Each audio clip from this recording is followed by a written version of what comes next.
Oh, James is a lot faster than me. I feel bad now. Well, they're short stories, like between 2,000 to 4,000 words each. So. Ah, okay. The story I'm on right now, it's around a little over 5,000 words. It's one of those I've just kind of went with gut instinct. I'm not gonna lie, but it's been a fun one for sure. Let's get some chill music going on here. Let's see if this works. Yeah, so what you got on the audio tap tonight? Uh, well, we've got a slight variation on last week's audio. I need to add a bit more, but we can probably vary it up as we go along since, for one, we are adding a bit more time to our timer between writing and talking. So instead of it being 5 minutes, it's going to be 10 minutes between us writing and talking, which should be pretty interesting. Gives us a bit more time to chill, you know? Put on some Slayer. That'll get us in the mood to Oh, write. yeah. Slayer will definitely do it. Let's turn this up Nice just and a little chill. bit. There we are. Okay.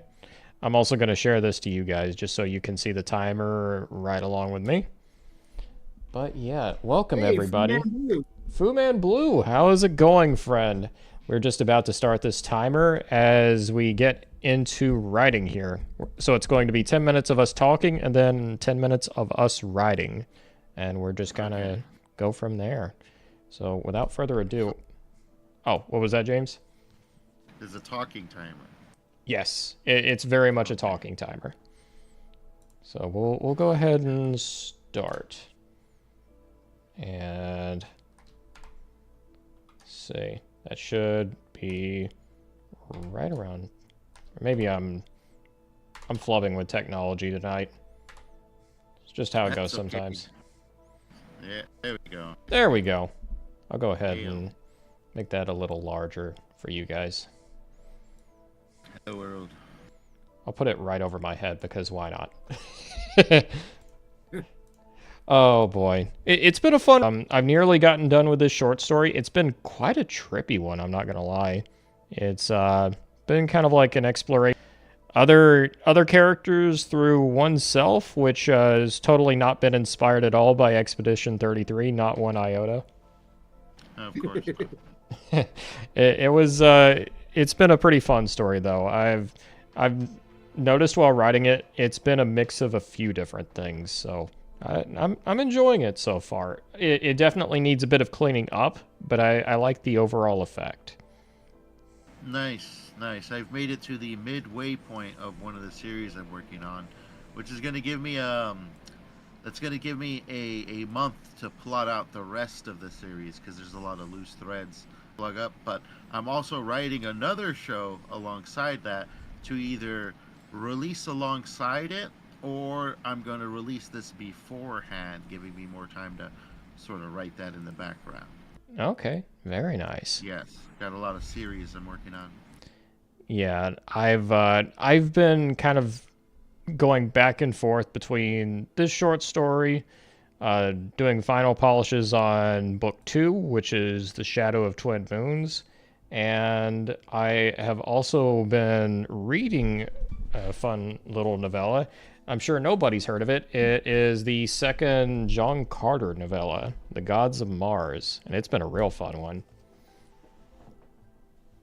You know, I know absolutely nothing about the John Carter series. I recommend it. The first book is a little slow to start off with, but once you get into it, it gets really fun.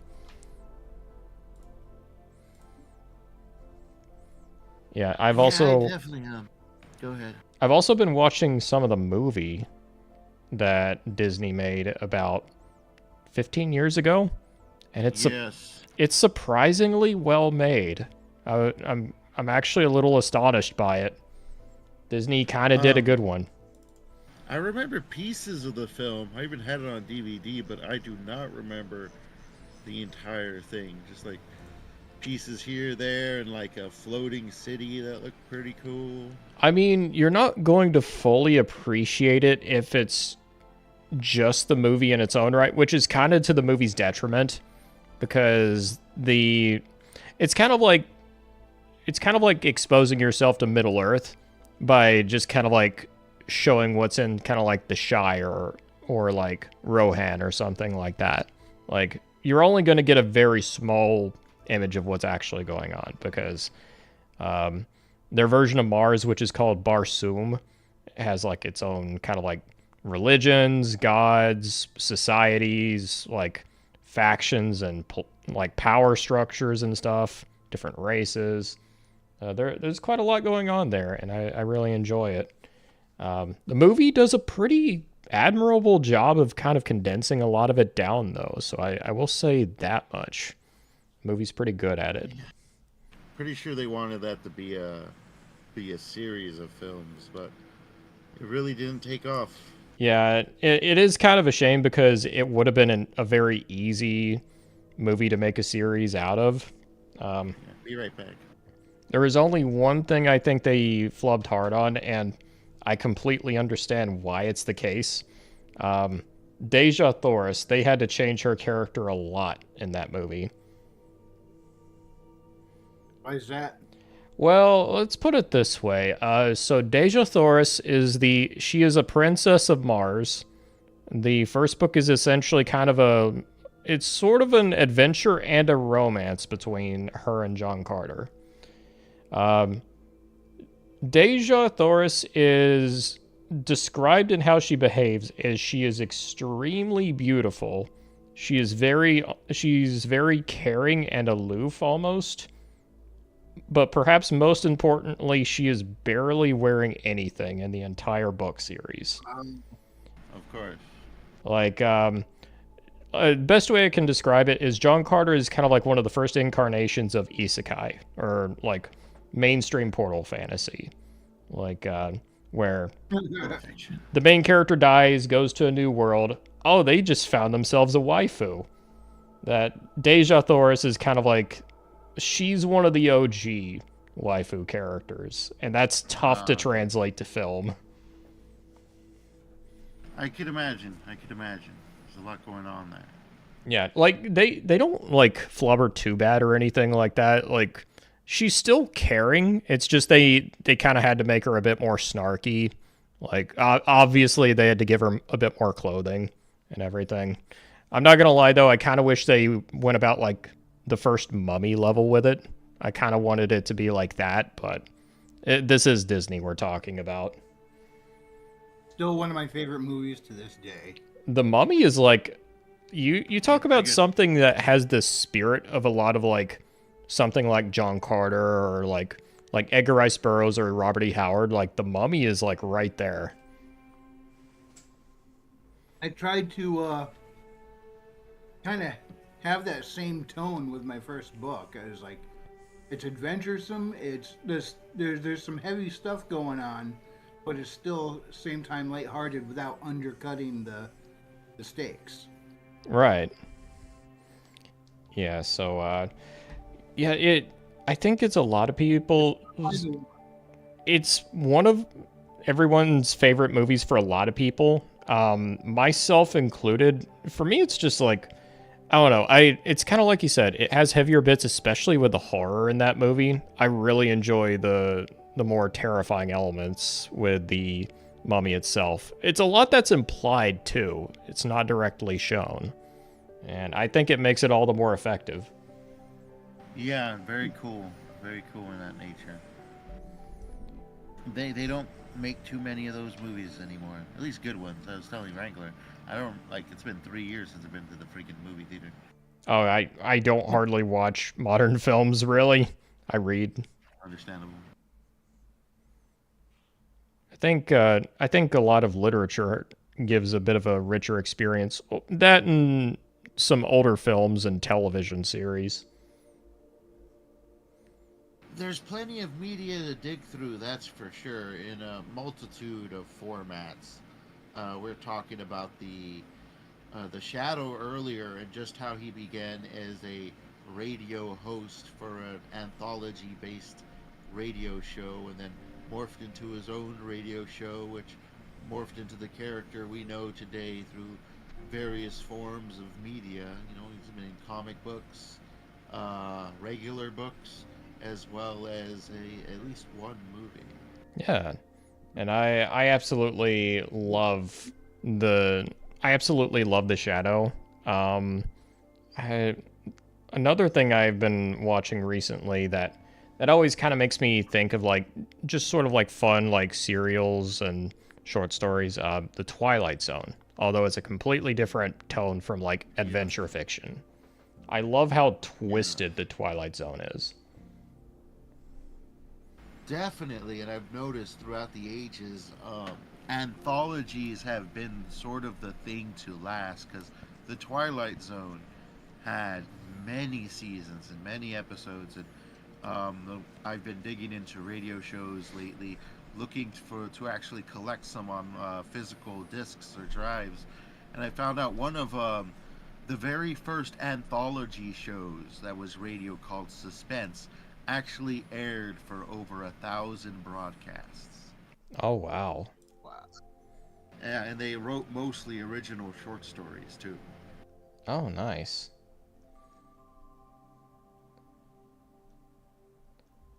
Yeah, there's enough good media out there. I'm not too worried about, people say, "Oh, art's gonna die." Yeah, I If was never art really peeled one of those over, people. if art peeled over dead today, we wouldn't know for another 50 years. There's Good enough point. stuff out there. There's a lot of stuff out there. Even if we just went with complete retro stuff, we could never get through it all in this lifetime. Very true. Very true. Let me see if I can find some good text to show that we are writing. Right. That would be pretty nice because we're about to start and I would like something fairly basic to show on screen. So let's see if I can find something very quickly. Very, very quickly. Simple, rudimentary. The Let me simpler just the better. That's what I say about my women. And I'm not seeing it. Oh, it's very small. Oh my god, that is... Can we do writing the way the artists do that? You know, they put their workbench on the camera and you can see them drawing it. Maybe I could throw up my word processor and they could see what I'm writing as I write it. I mean, Something tells me it won't work the same way. that is also incredibly blurry. I may just have to cancel that for the time being. We can go ahead and remove that very quickly. Yeah. All right. Perhaps next. So now it comes for writing time, ladies and gents. So we're going to be spending about 10 minutes writing, and feel free to join in as we will see you all in 10. I feel chilly. Let's go. Let's go.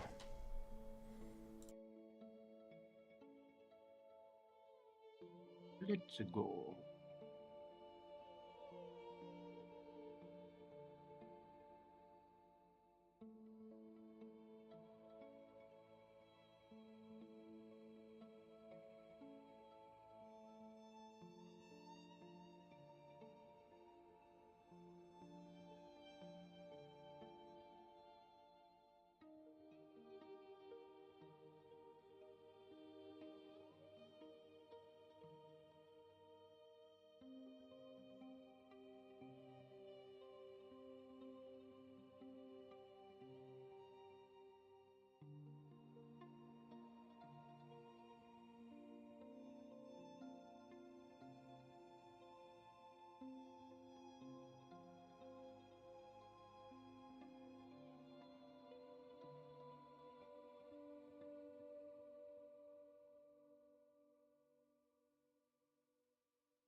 Excuse me.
All right, time is up.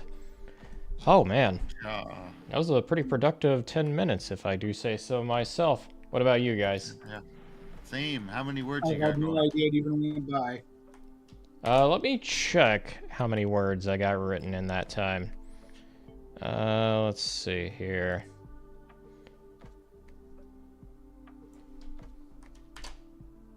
$399 words, right at 400.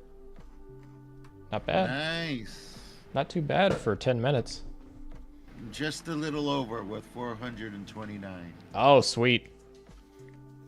Yes, productive opening portion of a story. Yeah, there were a couple places where I hesitated. That got me. I How gotta. about you, Wrangler? Yeah, not as quick as you guys, and ended up backspacing a whole bunch of stuff off and then redoing it. I'm at 72. I'm trying to become a better student of Ray Bradbury, where he's just like, let the story bleed from your fingers. I'm like, I'm mostly there, I think. I think I'm pretty good at that. Yeah, it's all about just not questioning what you do. Allow the story to be shit until it's done. Oh yeah, I got a shit ton of typos in here. Yeah, I do too. I'm like, yeah, just ignore those blue and red lines. They're reminders for later. I spelled the word going Goinmg. Oh my god. Fix that later. Oh boy.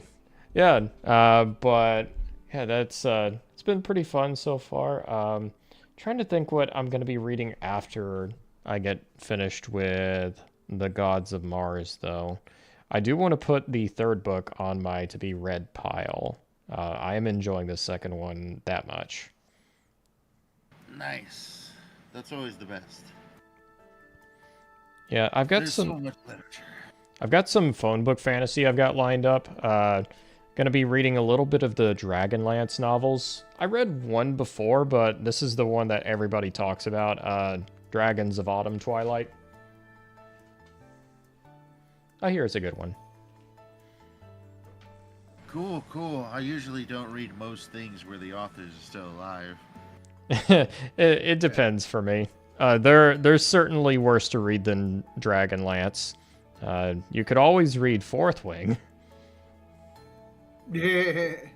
I'm okay. I know you enjoy Fourth Wing, Wrangler. I was Weirdly, looking up. yes, not for the reason that she wanted me to, though. Yeah. But Fu Man Blue says, not sure if it's just me, but I refreshed and it's still pausing with the wheel every few seconds. I was having that on my computer as well. I just thought it was my student. So Oh, I don't know if that's... for everybody. It might be Streamlabs or something. If you keep getting that problem, just let me know. It may be something where I'll have to restart the stream or something. That happened about a month ago whenever Umbrella and I were playing Fear and Hunger. I think I remember that. Yeah, Fear and Hunger is a great game, by the way. I really like it. As masochistic a game as it is, like, it's still a lot of fun.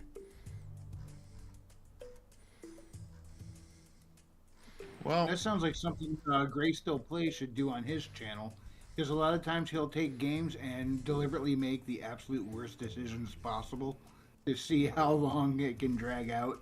Yeah. So it sounds like it's going to be up his alley. When I think of masochistic, I think of the online survival shooter genre. You know what? That's a pretty good point. There is an underlying like mastery to Fear and Hunger, but it's more about knowing the game inside and out than like conventional skill. Relying on conventional skill, you're likely to die. Like, very likely, in fact. You have to run away from fights instead of facing most of them head on. Ah, one of those games. That's good though. I enjoy those. You know, you have to be tactical about your engagements. Well, it's a JRPG style game, but it's not really a JRPG because there is a combat system, but you don't gain experience. And healing items are like a rare commodity, so it's actually a better idea to not get into combat, or if you do, try and flee. So combat's really more of like a very dangerous and tactical puzzle. Like real life, or Arma 2. Exactly.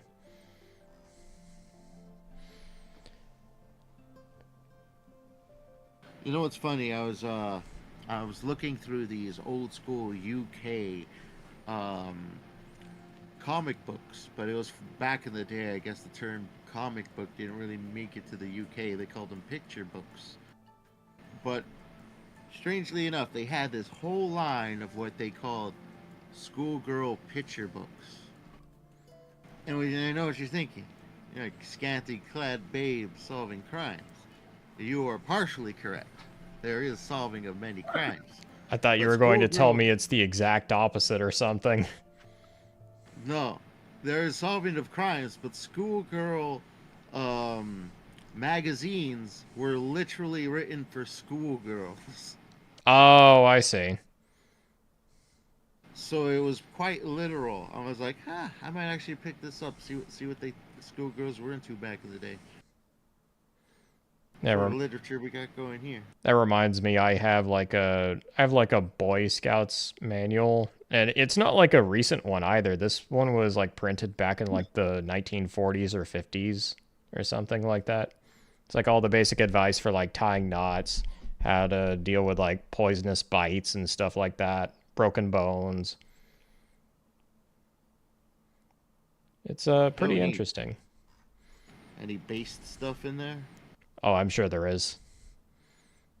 This isn't exactly the age of socialist dogma. Indeed.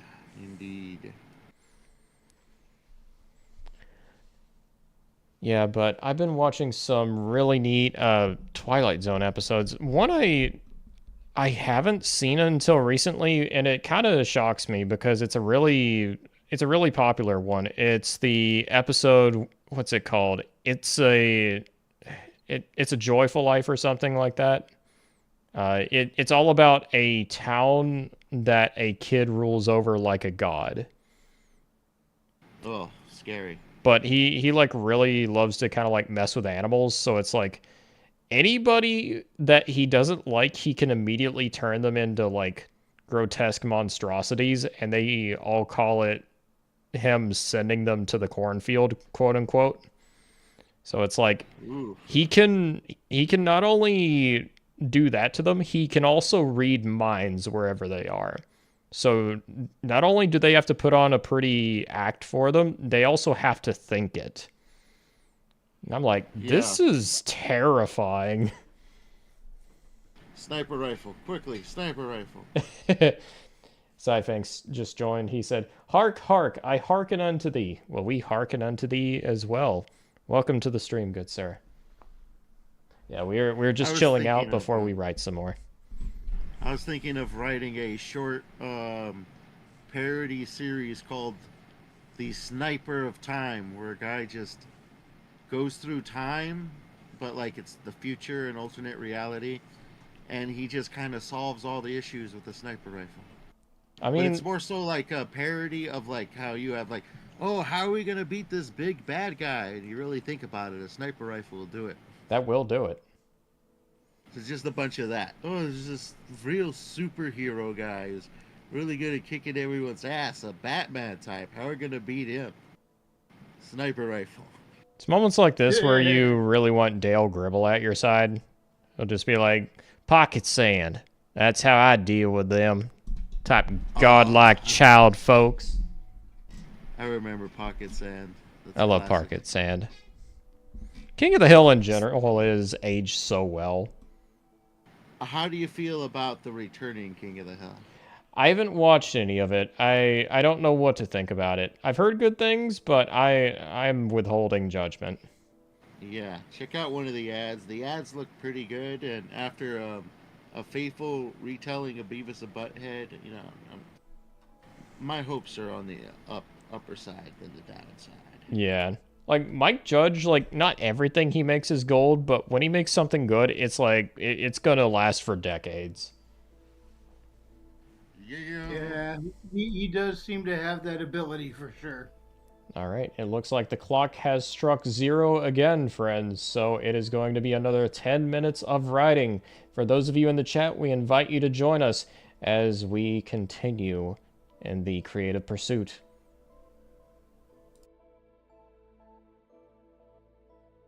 I'm gonna be typing.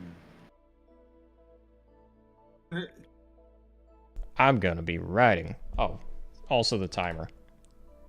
Yeah, I'm gonna need that. Yeah, you need the timer. There we go.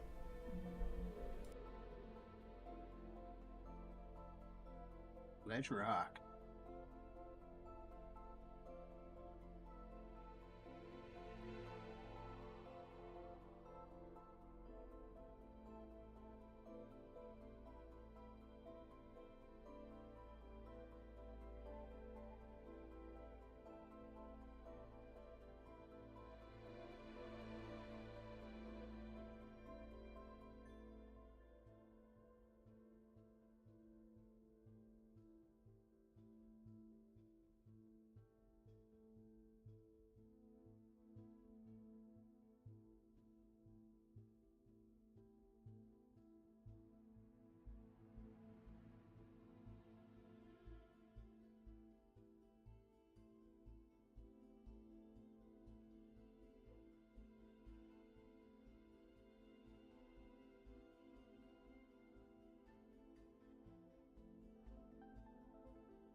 The time has come.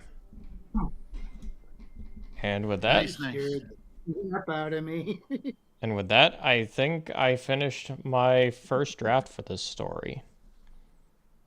Sweet sauce. Sweet. Now I'm at an impasse on whether I should immediately start with the second draft for it or work on the first draft for something else. I'll have to think on it. May just go with the flow. See what I'm feeling. Yeah, you got a little time to think about it, I suppose. Yeah. I did a little better on my word count this time. Huh, sweet. What's it looking? I'm up to 187 now. I'm still way behind you guys, but the scene is coming together as I'm writing it. Final word. Slow and steady, man. Final word count for this one is 5,800 words. Not bad at all. It's a pretty long short story. 10 minutes? No. This is over the course of like a week of writing. That'd have been funny. No, that would have been great if... yourself here. That would have been great if that was only like 10 minutes worth of writing. I could get a ton done. Like Johnny 5. Yeah, I think one of the fun things about a writing stream like this is it's like the perfect place to experiment with different types of techniques and everything. Yeah. Yeah, I'm not gonna lie. I may try some experimental techniques with outlining a little bit. Now that I've got this story done, I may try something with like index cards. That sounds like a lot of fun, actually. Huh. Index cards. No, you're an index card. Probably. What of it? What's wrong with index cards all of a sudden? I don't know. I like index cards. Racism or against index, prejudice against index cards. I don't know. Well, personally, I think index cards are sexy. You heard me. I think they're short. Oh. Well, that explains a lot, actually. I mean, look at that 8.5 by 11 3-hole puncher paper. Damn. All tall, getting all the paper ladies. Oh, ho, ho. Yeah, that's what he's doing. Also, I should... Is the timer running? It is not, actually. Thanks for reminding me. Yeah, timers, man. Timers, man. There we go. They're like watches, but they count down. Oh, boy. But, yeah, like, while we're doing that, I'm gonna go ahead and add a bit more music to what we have here. I think it should be pretty fun. Let's see what we've got here.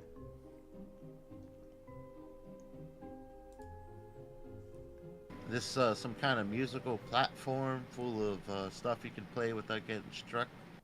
It's part of a it's part of an app that is integrated with Streamlabs.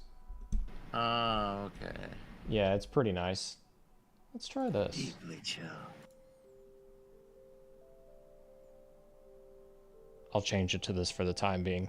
If it's not good enough, I can always change it. Oh boy. But in either case, yeah, I'm always trying to think of like, so just as much as I like going with a very structured approach for like writing a novel, that's what I found I enjoy really. For short stories, I'm like, let's just have fun with it. It's a great way to just kind of like try out like new and different things. I agree, that's for sure. Though I was under the impression that a 10,000 word short story was considered a short story. A 10,000 word short story is considered a short story? Yeah, yeah. You're like, oh, mine's kind of long, like 5,000. Like, yeah, that's kind of short. What's a normal short story then? I don't know. Really like, have no idea. Guess closer to 20,000. That's like novella territory. I thought like 30,000 to 50,000 was novella territory. 30,000 to 50,000, it's like, I don't know, like Let's look up the average, like, Robert E. Howard story. Let's look up Tower of the Elephant. See. Yeah, like those are supposed to be short stories, right? Yeah, Tower of the Elephant word count. It's not that long of a story. 9,700 words. Yeah, see? That's roughly what I was thinking. My Shalar story is around 11,000, I think. Yeah, the Shalar story I did like 2 years ago or something like that. That was right around 10,000.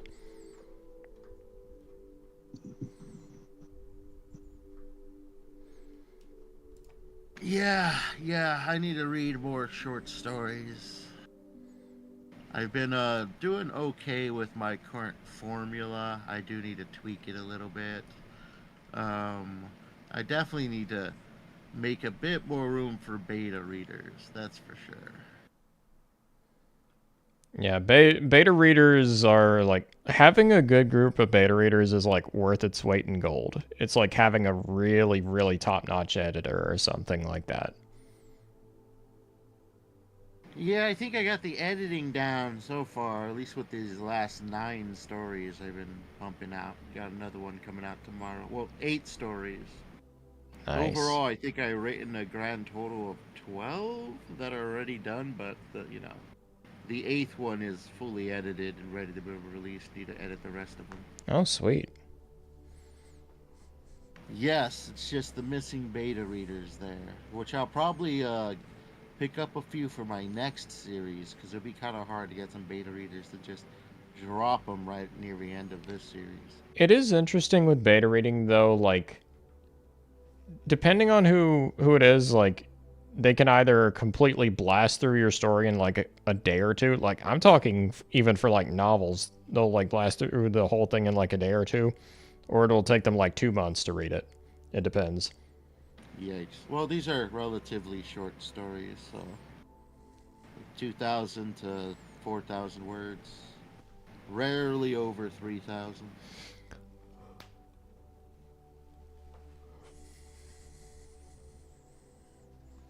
And when I'm done with this mainline series, I'm probably going to just do a bunch of short stories branching off the ones I've had in mind for a while. Because once the main line is done, I can go back and do those, and I can. It'll probably be a relief going, oh, I'm only doing 18,000 words on this one, not 70,000, you know? Yeah.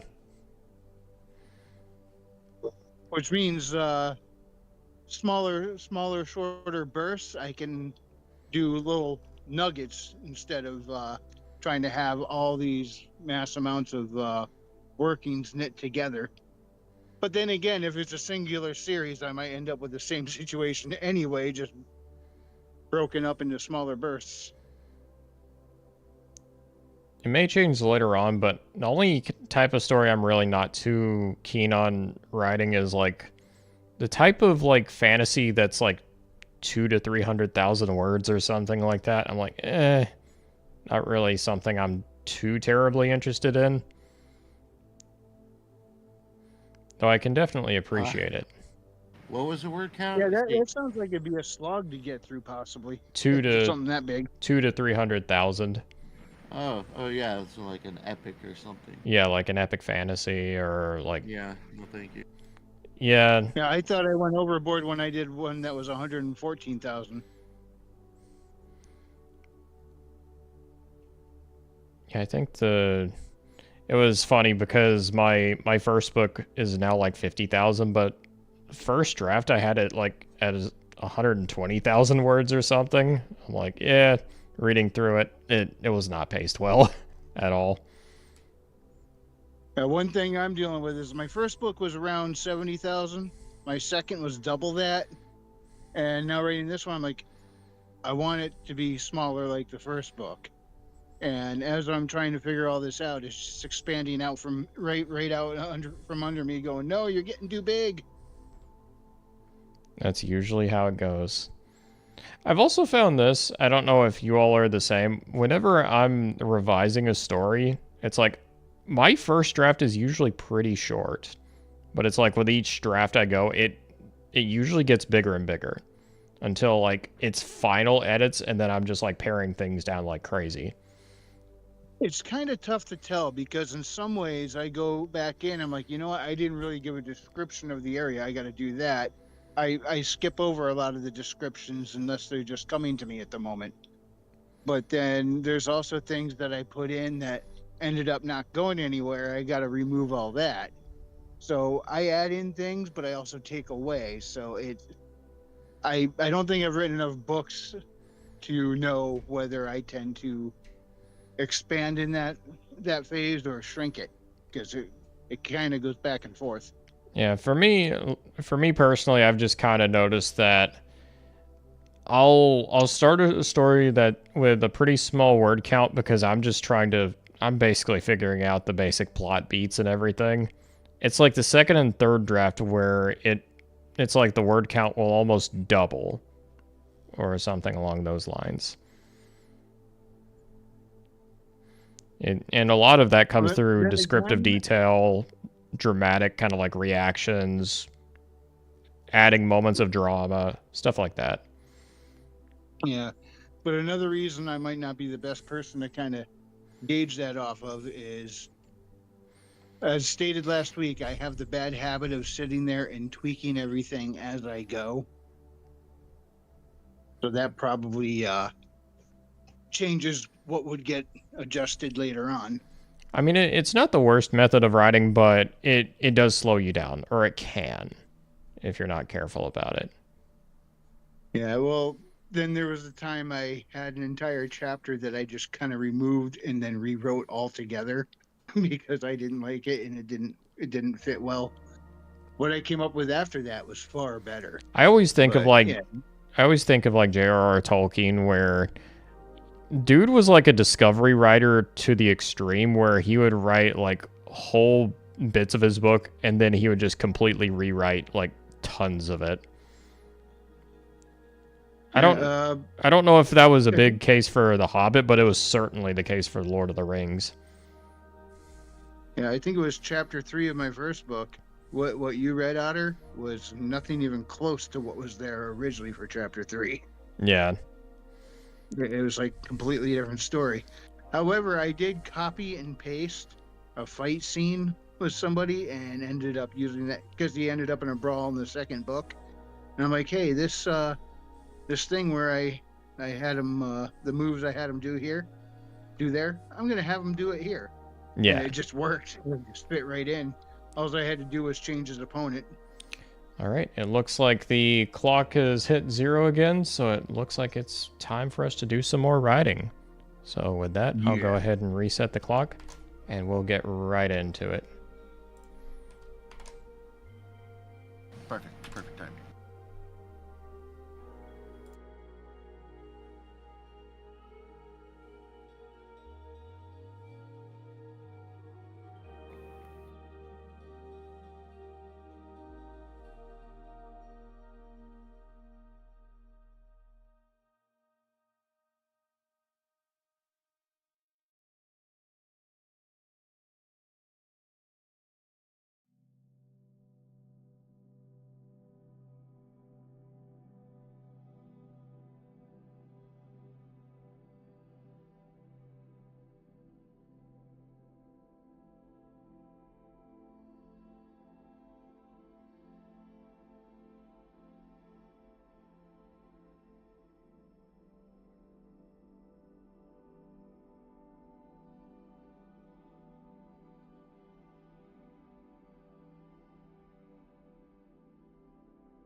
And that's another 10 minutes.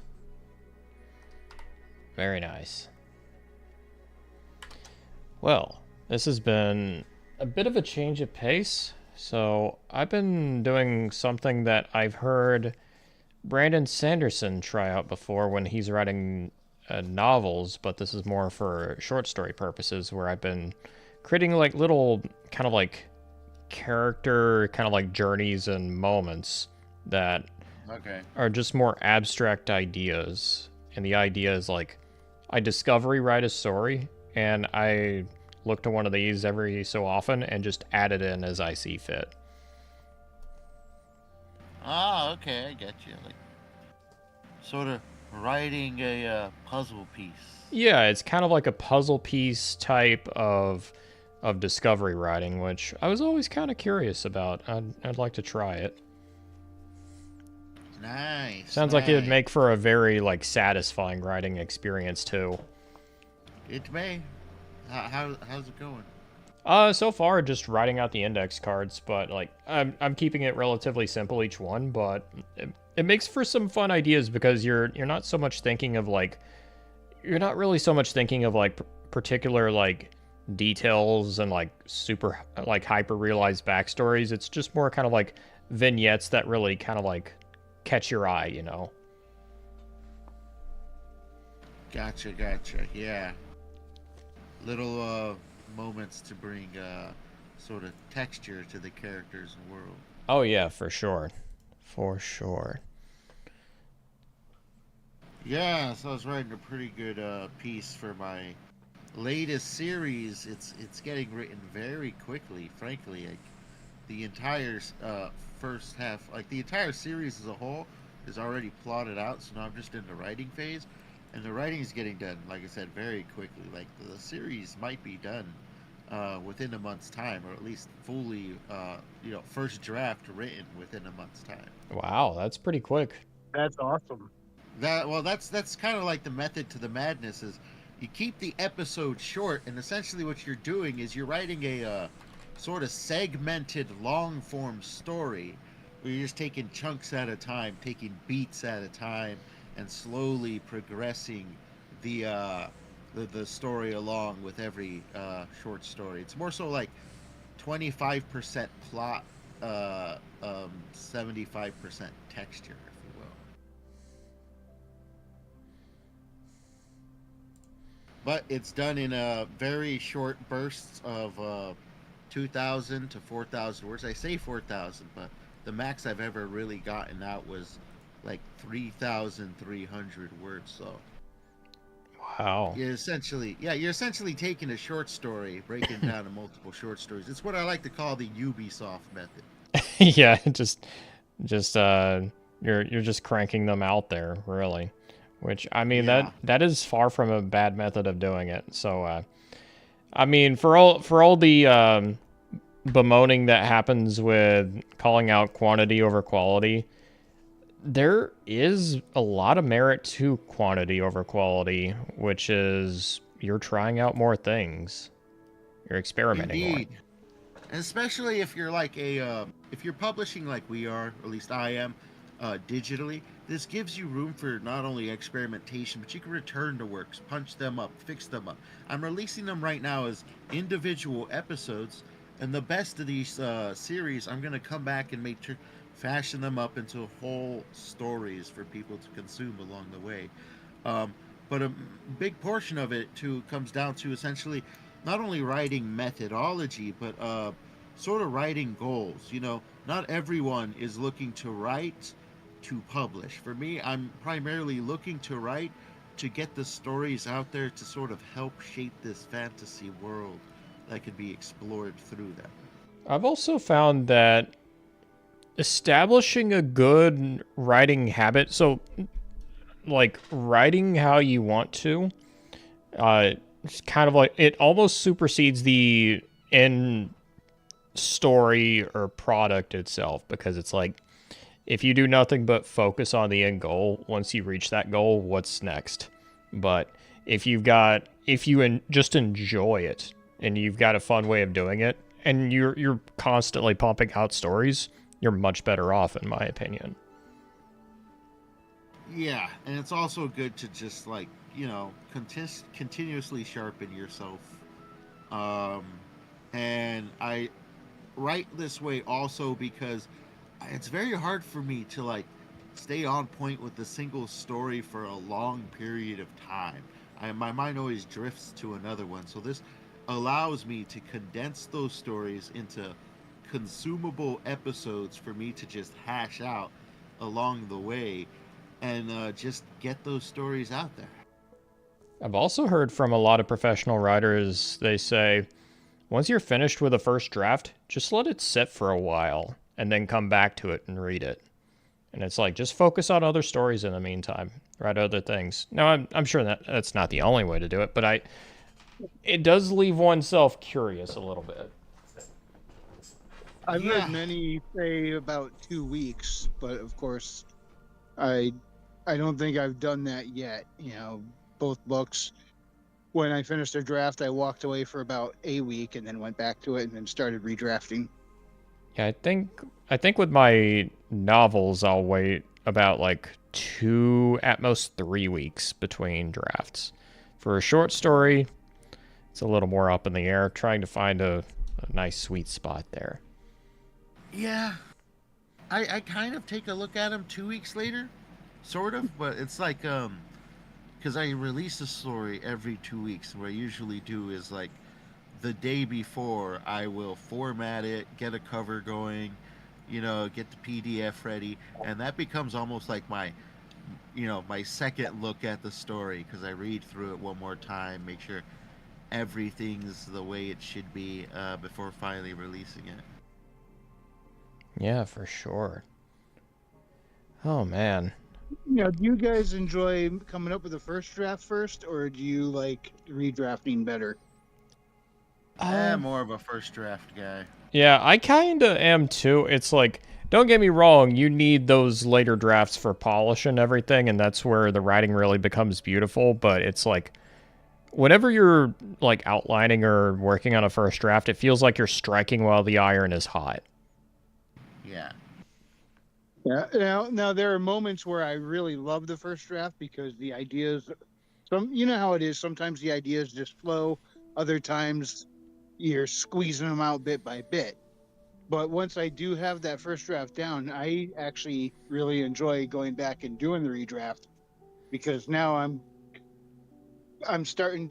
I don't know why I like to sit there and tweak it, and I will lose track of time going through and doing that. I'm losing track of time even just with the regular first draft. Every time you say that's time, it surprises the heck out of me. It's like, already?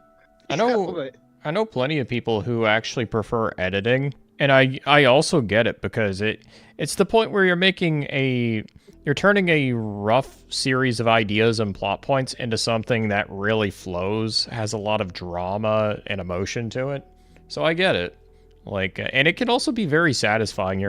You're engaging the more logical side of your brain too whenever you're editing a lot of the time. Because a lot of the time you're shortening things down, you're solving like different sorts of problems. It's all sorts of things.